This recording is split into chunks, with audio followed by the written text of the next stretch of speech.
Let's learn how to do the smocked stitch. You'll find this pattern in my crescendo crescent design in the border, or any of my other smocked patterns with twisted ribbing like this.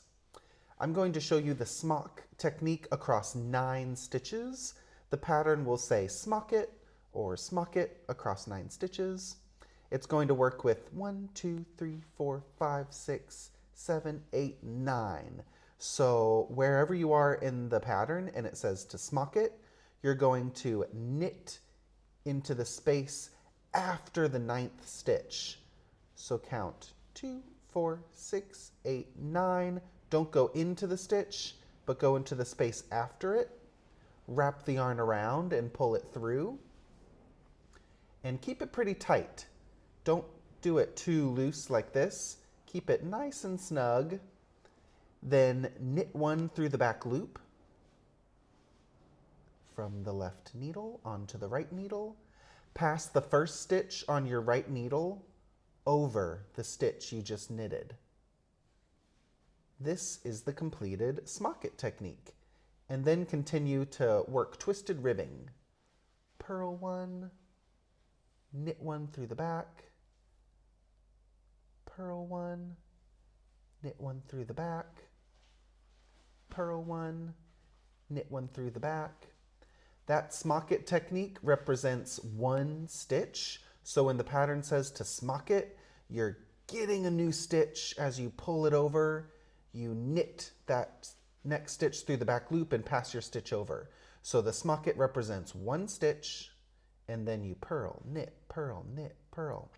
I'm going to show you that one more time for you English style knitters, holding the yarn in your right hand.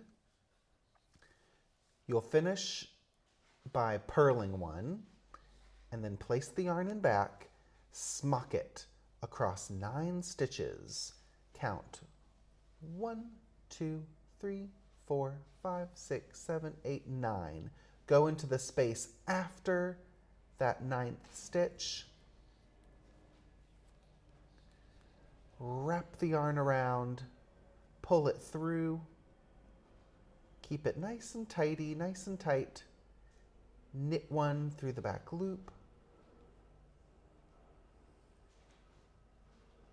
And then pass that first stitch over. That is the smock it technique. And you can pull that stitch a little snugly, a bit tight, so you have that nice gathering that takes place.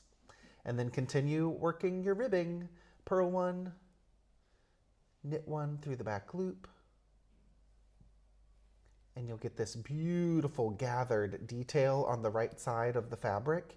Here, in this fabric, I'm alternating it, doing it over here and then there, so it has this zigzag alternating effect, which gathers those beautiful columns. So you'll find this technique in my delectable collectible shawl border, and I'll have some other patterns coming up with this beautiful technique. This is what the wrong side looks like, also very beautiful and reversible. So give it a try with twisted ribbing or that crescendo crescent pattern, and I'll link to those patterns down below in the description box so you can test out your twisted rib smock skills in that pattern.